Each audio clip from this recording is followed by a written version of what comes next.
In today's video, I'm going to teach you how to download files from Claude AI. We'll go through the full process from signing in to creating a file and then downloading it to your device.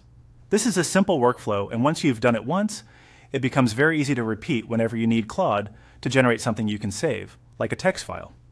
To get started, open your browser and go to the Claude AI sign-in page. If you're searching for it through Google, look for the official Claude sign-in result and open that. Once you're there, make sure you log into your account before moving on. If you're already signed in, you can continue right away. After you're inside Claude, look over to the left side menu and click on New Chat. This gives you a fresh conversation, which is helpful if you want to create a file from scratch without mixing it with older prompts or previous results. Next, click into the message box and type what you want Claude to create as a downloadable file. For example, you can ask it to generate a text file that says, "Hello."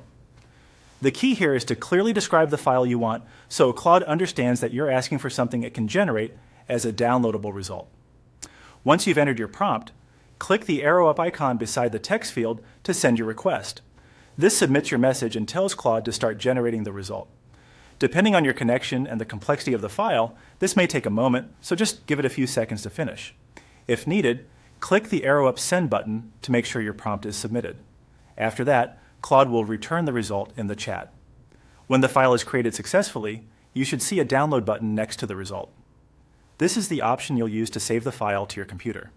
Go ahead and click Download. Your browser will begin downloading the file, and in most cases it will be saved automatically to your default Downloads folder unless your browser asks you where to save it. If you don't immediately see the file, check your browser's Downloads bar or open your Downloads folder to confirm it's there. And that's it. You've successfully created and downloaded a file from Claude AI.